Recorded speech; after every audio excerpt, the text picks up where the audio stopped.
one, the only King Ricochet, and you are listening to State of Pro Wrestling.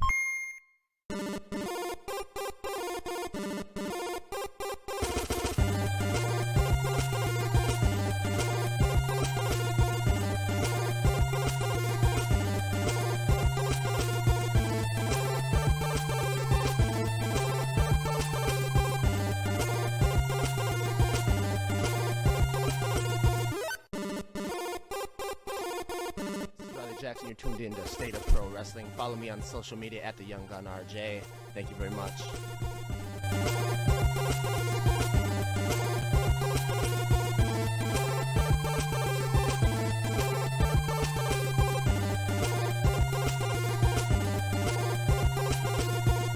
You know, my man is the greatest. My man, he does.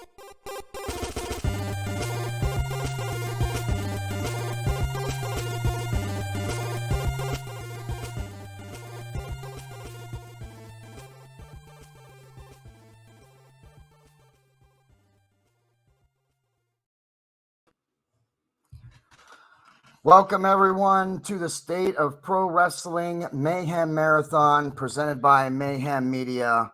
I am the host for the first of what's going to be at least 6 episodes to come today, so make sure you stay tuned to State of Pro Wrestling on Facebook, on YouTube, on X or Twitter, if you want to call it that, and that's where all the episodes will be broadcast. I am JD, and alongside me is going to be my co-host for this episode, Saul Good. Howdy. How's everybody doing? I'm feeling pretty good. I'm happy to get things on board. And, of course, our guest for this episode is the one and only Connor Clarkson. And I remember how I remember how to say your whole intro, Connor. And I got to remember that hard pause right there, right after the one and only. And then you need that pause, okay, before you go into Connor Clarkson. So I got that down. Connor Clarkson, you are a wrestler from the United Kingdom. You've been on a few episodes of Mayhem Media, so anybody who's gotten to see that, we may be covering a few things that we covered in those episodes, but for a new audience, I want to make sure everybody gets to know you a little bit. Who do you wrestle for in the UK? What's the promotion you're with right now? At the minute, I'm not actually with any promotion due to an injury. Oh, okay. Well, then that sucks. What kind of injury do you have, or do you not want to talk about it? It's literally just a busted shoulder. A busted shoulder. Okay. Well, that's got a time frame for a return at all? Well, the doctors say anywhere between 4 and 6 weeks, I should be back to doing the normal training. Okay, good. Well, then that's not a little time off there, but it's best to definitely heal. Make sure it's healed. You don't want to mess with a shoulder injury. Absolutely. Now, in addition to being a wrestler in the United Kingdom, you also have something unique that you're bringing to the ring and the wrestling world, and that is you have cerebral palsy. Correct. So, and how is that? How is wrestling with cerebral palsy? It's definitely a challenge. It's one of them where you've got to adapt tremendously to every minute detail of what you actually do, but it's manageable. It still works, and I can still get in the ring. Excellent. Yes, well, I've gotten to see some of your stuff. Go check out Connor Clarkson on his Facebook page. He has some of his videos up and clips of some of his matches and a little bit of his training. Go and check it out. But I think your disability allows you to bring something unique to the ring, which is like a different kind of style that you're not going to see from other people. 100%. What kind of style is that? Because you had to adapt it with your disability. So what have you had to change about the wrestling from what we normally see, in a match or on TV and stuff? How is your style different, or how have you had to adapt it or make it different? I think the style that I normally go with, like throughout any of my training or any of the matches, is literally 95% of the match is groundwork. So I'm always on the mat, grappling rather than running the ropes 200 times or diving off of chairs, tables, and top ropes. So I normally just center it all around like groundwork. Which is excellent. Keep it more mat-based. Yeah. Mat-based, 100%. technical. Yeah. Yeah, and I think that's a unique style we don't really see much of on today's wrestling. No. And that's something I think that even AEW lacks right now. I mean, they have a great product. I love what they put on TV, but one thing that we don't get to see very often is those technical, matches, those mat-based matches where we see wrestlers, countering each other and getting each other into different holds. We don't get to see a lot of that in today's wrestling. No, the days of the Bret Harts and the Bretts and the Owens. I mean, we still got Bryan Danielson going out here, but Yeah. Zack Sabre Jr., guys like that. But yeah, for the most part in the American wrestling, it's not so much the ground-based grappling transitions that it used to be. AEW seems to just build towards high spots, and WWE does a great job of making that long-term story. But those Kurt Angles, those Dolph Zigglers, they're not in the forefront like they should be. Chad Gable, I mean, come on. Yeah. Legit. Yeah, and I think that's something that a lot of wrestling organizations are lacking right now. They want those high spots. They want those, crowd standing up, oh my goodness moments. And there's nothing wrong with those, but No, absolutely not. Some fans do want to see those mat-based matches where you see them countering each other and getting each other into different holds. And I think that's what you bring that's going to be unique to the squared circle, Connor, is your 100%. And I think that gives you an edge as well. I mean, you have not just Absolutely. not just your disability, which you can, I don't know whether or not you plan on using that in any of your character work or anything like that, but you also, the style of wrestling is going to be very unique too. Exactly. I mean, I'm not one for like using the disability in like a storyline, but occasionally I will drop it in there and like kind of fake an injury just to get like the upper hand. Nice. Eddie Guerrero. Yeah, of course. Exactly. Or even a Ric Flair kind of thing. Yeah, like Absolutely. That's how, when I've done the Why would you not? Yeah, exactly. Yeah, absolutely. You got to utilize everything and whatever's there to you, and that's perfect. I think that fits perfectly to your character too. I think that works, especially if you go heel, if you want to be a heel, because you and I talked about it in another episode, I think, where people don't want to really boo you. Is that right? Yeah. Yeah. Because how can you? How do you boo the handicap guy? Yeah, exactly. Yeah. I mean, really. 100%. If you're the one guy in the crowd booing, you're getting punched by the guy sitting next to you. Yeah. So, And as the guy with the disability, if you want to be that heel, though, if you want to get those boos, you are going to have to likely you gotta do go some extreme despicable. stuff. Push it a little bit hard to get those boos, because people are going to be reluctant to do that. It's like one of my first training sessions, and I think I touched this on an episode of Mayhem. Don't know whether it was the first one or the second one, but one of the first pieces of advice I got given was use my disadvantage as the advantage. My dad would like to. That's what he taught me that for my whole life. So absolutely. Yep. Legit. Use it before they can use it. Yeah.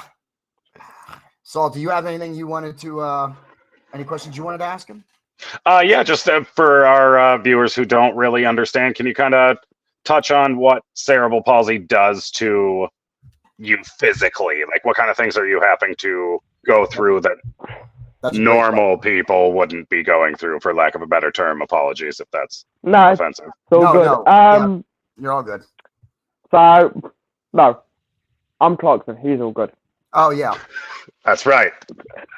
You're right. So it basically, like, every case affects every person differently. It's just one of them where you will never get the same two cases the same. You'll get similarities, but it will never be 100% truly identical. And again, that brings back to the uniqueness of the condition. But luckily, it only affects like my lower legs, but obviously it will affect like my range of motion and my movement. And it's just basically medicated and managed, let's say, with just muscle relaxant, pain medication, and a lot of stretches. All right.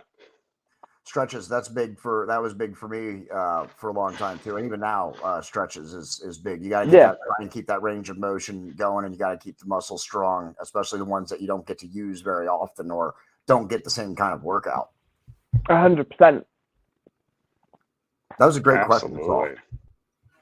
Just want to kind of help raise awareness there, and I'm hoping that's that's something you'll be able to use your platform to do, because it's one of them things people don't want to talk about, and the only way it's ever going to get any better is if we talk about it. Yeah, I mean, Connor and I Legit. talked. Yeah, Connor and I have talked about that in one of the episodes, or I don't know if we talked about it in the episode, or I think we might have talked about it pre-episode or post-episode, one of the episodes. I think about how he's been on other podcasts and they didn't really want to talk about it. That they might bring it up, but then they don't really ask any follow-up or go in depth or anything there because they're unsure what to ask. And in today's day and age, I completely understand why you would think that way. But you need to, I think, for everybody, and I think Connor would agree with this, that don't be afraid to ask those questions, because if any legitimate person who has a disability of any kind, even if they don't want to talk about it, that's what they'll say. They'll be like, "Oh, I don't really want to talk about that," or they'll at least politely tell you to stay away from it. You know what I mean? I don't think anybody will be offended by the first question. So don't ever be offended. Don't ever be afraid to ask the first question. If they don't want to answer it, they'll be like, I don't really want to talk about that. And then you just move 100%. on. But I mean, how are we meant to spread awareness to the audience if no one's going to take that move of asking the questions? Exactly. Yeah, absolutely. And we'll also use this moment to promote something else. I'm sure Freddie won't mind that we use his platform, but you're looking at at least 2/3 of what is going to be a new show under the Mayhem Media banner, and that we're working on. We hope to have it going in the next 2 or 3 weeks or so. And I will be producing it maybe, and I'll be guesting on a couple of episodes, but it'll all be it'll be a Saul Good, Connor Clarkson, and then there's going to be a third guy who I don't know his name yet, production. But it will be under the Mayhem Media flag. It will be under our banner, part of our expansion and our growth this year. So, and I think so far I'm excited about it just after the 13 minutes we've been in this episode. Oh, absolutely. 100%. It's going to be great to get the different perspectives between so the friend of mine I'm looking for, he's from a different part of the country. We grew up in a different background kind of thing. We like different things in wrestling. So it'll be nice to have that different backgrounds, different things to bounce each other off of. The American wrestling versus the UK wrestling scene is a completely different thing. Yeah, that'll be great. We'll get the contrast with that too. Yeah. It'd be nice to get the opposite takes and things like that. Yeah, be very interesting. Now I just got to get everybody a Mayhem Media shirt, and then we'll be ready to get it going. So you have to get me a tie to go with my fancy suit. Yeah, actually, we're gonna get you a mug. Yeah, I'll take it. We're gonna get you a T-shirt because you wear T-shirts, but Saul's getting the mug. So let's talk about the wrestling in the UK scene for a couple of minutes. How is it? You watch American wrestling, I assume. Yep. The WWE. Yeah. Yeah, I do watch a bit of WWE, NXT, AEW, TNA, your Rings of Honor. Just a little bit of American wrestling there. American wrestling. Yeah, that's just a touch. It's just a touch. So what? Just do a you tad. watch UK wrestling as well, or is that not like? Can you talk to us about the UK wrestling scene in terms of how popular is it? Are there shows like we have in America in UK that we just don't have access to here on our TV, or is really American wrestling the only thing that's televised? I mean, here's the thing. You will get indie promotions that sell out over 100, 500. You can get indie shows that I've seen indie shows sell like over 2,500 tickets. But I think the main way that it actually gets brought to the public eye is through like social media. So your Facebooks, your Instagrams, your TikToks, your YouTube clips. But in terms of televised, I think the only way that it actually gets televised to that degree is through YouTube. Okay, so but that's a great thing though that these independent promotions do have a place now that they can televise their events and start broadcasting them. 100%. So how is it? So talk about the style of wrestling. Sorry, so I don't mean to cut you off. I know some of these questions were going to be yours. But can you talk about if there's any differences between American and wrestling and UK wrestling? I think the only main difference is I think that UK wrestling, like the moves hit a lot harder than what they do in the US. like just from being in the ring myself and training extensively for a few years, like I think like 5 years now, I want to say it's closing around 5 or 6 years, but we do go a lot stiffer, in my opinion, than what the Americans do. Okay, so it's a little. I mean, so, I've been watching Walter chop people's hearts out of their Exactly. bodies for 10 years. Yeah, I remember the first time I saw that. Like, wait, what? yeah. That was actually a shoot chop. They all are. Yeah. But there's shoot and then destroy the chest. Yeah. And it's Bret Hart used to call it working snug, and that's how Yep. it's a lot of the UK wrestling scene that I'll keep track of. It reminds me a lot of like late 80s AWA, early 90s, late 80s NWA, late 80s AWA, where it's those older school mat-based, more Yeah. realistic spots versus 3 guys standing on the outside waiting to catch another guy doing 2 ring rebounds and a backflip. Exactly. And I mean, especially with the training seminars that I've been to and the training workouts and the sessions and all of that, like most of the time, even if we have the ring, we will still focus mostly on like the technical stuff. So your lockups into a wrist lock, into a headlock. We'll obviously finish the sequence with like a big move if Right. we've got the ring. But if we haven't got the ring and we're just using these, I'm going to say stiff judo mats, because trying to take a bump on a judo mat is stiff. It's worse than taking a bump in a ring, in my opinion. But like when we do have those judo mats, the training session is literally warm up, cardio, do your rolls, do your bumps, and then we basically spend the rest of the session doing mostly technical stuff, which I think we've actually got the benefit of in the UK. We have a lot more technical based wrestlers in the UK, like on the indie scene, than what like the Americans do, especially when you're talking about the scale of WWE and AEW.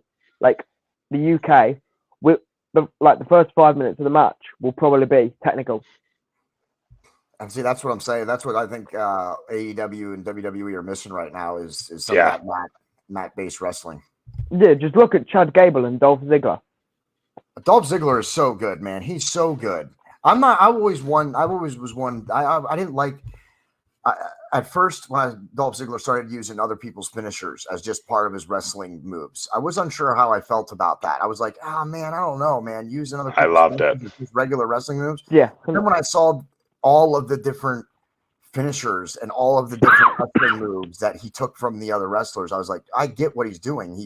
These are classic, amazing moves that people still want to see, and some of these wrestlers are retired now. Like he does a Stinger Splash that's not terrible, and Sting's retired now. We're not going to get to see that anymore. So I think it's great. The Famouser. How much longer is Billy Gunn going to keep doing the Famouser? So I love it now. Like I think Dolph Ziggler is so good in the ring. I can't believe that the WWE let him go. I can't believe he's not at the top of someone's company right now. It doesn't make any sense. No, he's on his way to the top of TNA right now. That's for sure. Yeah. I remember that. I picked up TNA. Yeah. Yeah. I mean, if ever I needed to like work on my selling or acting, as we want to call it, I'd literally just watch a Dolph Ziggler selling compilation on YouTube, because let's be honest, he could sell the shit out of anything. Yeah. He's so good. Boy could sell a pair of shoes in the amputee unit. That's a good one. I'm telling you. So, do you have any other questions for Connor? I do kind of have one more. Like, so if you could have a dream match right now with anybody going in one of the bigger companies, who are you picking? Joe Hendry, TNA. I believe in Joe Hendry, bro. Yes. Say his name and he appears. I can't believe you just went Joe Hendry. I thought for sure you'd go Dolph Ziggler. See, or even Brian. I was expecting maybe a Brian Danielson, even, but yeah. Oh man, yeah, no, Joe Hendry, huge pop, bro, huge pop. Yep, it's all about the pop. How dare you? Oh goodness. It's for real though. And if you could say one more thing to maybe touch on your socials, how people can follow you Yeah, absolutely. in other aspects, keep track of your career. I keep meaning to set up the Instagram, but at the minute I'm literally just on Facebook, and if you go Clarkson -wrestler, it should be the first one that pops up. Sweet. And you can also follow Mayhem Media and State of Pro Wrestling, and you will be able to find a link to Connor Clarkson's profile later on today. So just, if you need to, you can always visit one of our pages and find him through us as well. We still have a few more minutes. We were supposed to go 30 minutes. Connor, is there anything else you wanted to talk about, bringing awareness to your disability? What else can you tell us about your disability? Maybe even on a day-to-day thing, not even necessarily associated with wrestling, but what else can you tell us about it, even maybe like day-to-day? I mean, day-to-day, I literally take it as day-to-day. Whatever happens on that day, I will treat it as that day, because no 2 days in terms of how my legs are going to behave and how they're going to act are going to be the same. We'll have good days, we'll have bad days, we'll have the days where we feel on top of the world, and then we'll have days where you're literally at rock bottom with it. And I think, did I or did I not touch on that in an episode? Like, if I had training that day, because back when I was actually training, during COVID, I was still doing 4 or 5 days a week worth of training, still at the gym, and all of that. If I've got a training seminar and I don't feel my legs are going to be up for it, then I'll be like, yeah, I'll try it. I'll go there. Worst comes to worst, I'll just sit on the sidelines with a bottle of water and watch. To talk about your pain level, does that play a role also, in addition to whether you talk about your legs working or not working? But is there any kind of pain level associated with it as well? I mean, the pain level will literally just be what I've done the day before will correspond to how much pain I'm in when I wake up. But in terms of the pain level with the wrestling, as long as I do my unique stretches plus the standard warm up plus the standard cardio, I should pretty much be in no pain until probably about 2 hours after the match. Once the adrenaline's worn off, and I'm like, someone get me some painkillers. Get the ice. Get the ice. Yeah. Okay, so yeah, That's awesome. now talk about, you say sometimes so you don't know day to day sometimes whether or not you're even going to be able to get in the ring and do in-ring work or work with somebody else. Yeah, and I mean, obviously, if I feel I can do it, but I know there's going to be a risk, I'm just going to be like, no, because I know I can push through it. I've pushed through it for pretty much all of my life. But at the end of the day, if I still feel I can push through it, but I think it's going to be a risk, I'm just like, no, because even though we act like we're trying to kill each other, we still want people to get home to the wife, to the kids, and we still want them to be able to drive home instead of straight into the emergency room. So it's just as much about the person that you're in the ring with safety as much as your own safety. That's what you consider before you decide whether or not you're ready, you're going to do in-ring work or whatever. Yeah, 100%. Excellent. And I think that's I agree with Saul. That Highly commendable.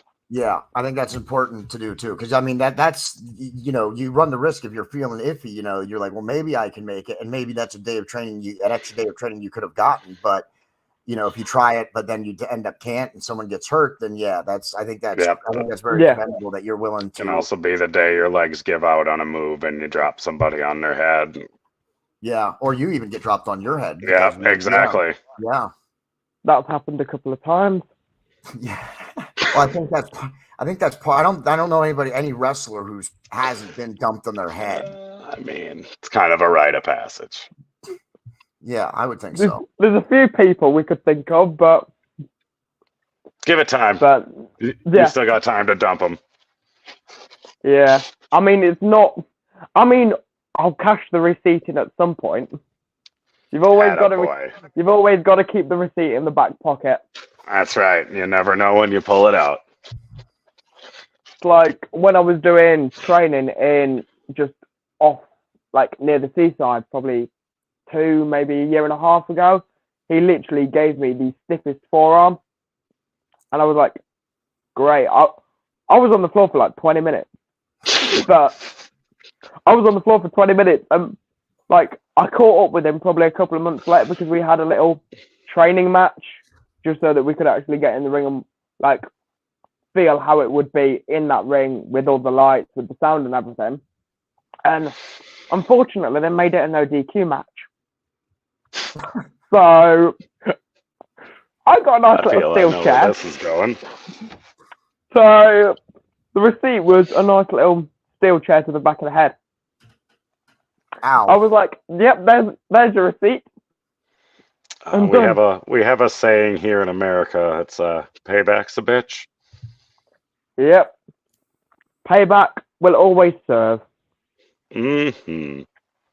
And it's better cold with a beer on the side.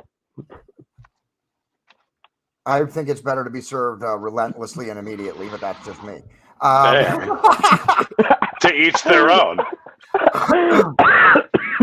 Immediate and relentless is my policy. No, of course. I'm just immediate and relentless. I love it. Another new t-shirt idea. Make sure you go visit our storefront, bonfire.com/JDE Designs with a Z at the end of it. And it's under that because I don't want to manage 3 storefronts. So it's under bonfire.com/store/JDE Designs. That's with a Z at the end of it. Although now that we're expanding the company, I actually guess maybe I might have to make it our own storefront.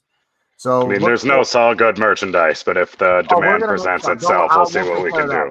We got a graphic artist on the team. We're going to take care of that. Don't worry about it. That'll be coming. Let's get the show started, and then the merchandise will come after. Same with Connor Clarkson. If you don't think you're going to be having your own T-shirt, you don't know who I am. Now, but you're going to learn real soon. So look for their show in a couple of weeks. Promo of the year. Yep.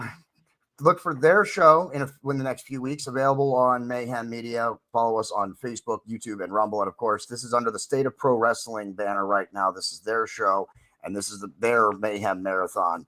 So make sure you check them out also on Facebook, YouTube, and Twitter. That's where all these episodes today are going to be broadcast. We have another episode coming up at 5 p.m. Eastern, 4 p.m. Central. Make sure you look for that. I don't think Saul Good. Is that one you're on? Is that you're the next I'm on that one, boss. Okay, I got the summit for that. The summit, yeah. The summit is Saul Good will be on there for that one. I will not be on that episode unless Saul needs me. Lex, I think, may be joining us for that one. I'm hoping so. Okay, so we're hoping we're gonna have Lex joining us as a co-host for that episode. But worst case, Saul is gonna handle it and he's gonna take care of it, and then he won't have me stealing the spotlight. So make sure you look for that episode at 5 o'clock Eastern, 4 p.m. Central. And, of course, look for Connor Clarkson everywhere. Find him on Facebook. And if you are in the UK right now, if you are watching from the UK right now, reach out to your promotions and call them, go to a show and tell them that when Connor Clarkson's shoulder heals, you want to see him on a card. So do that. That's how we're going to get Connor some more work once his shoulder is healed. You got to be the people requesting him. So reach out, comment on the YouTube channels, comment on his Facebook. Get the word out there about Connor Clarkson, and let's get him some more work. Once he heals. Of course, we want to make sure he heals first. Yeah. Saul, anything last things? Just want to say thanks for taking the time to meet with us. Nice to meet you. Hope you heal well. Hopefully. And bright wishes to a bright future. Thank you very much. And you guys will be seeing each other soon anyway. Oh, yeah. So this is our first episode. This is just episode 1. We have at least 5 more, I believe, coming after this. So look for them. The next one is at 5 p.m. Eastern. Until then, I am your host, JD, along with my co-host, Saul Good, and the one and only Connor Clarkson. Don't forget the pause. Yep. And the hint was there. Have a good day, fellas.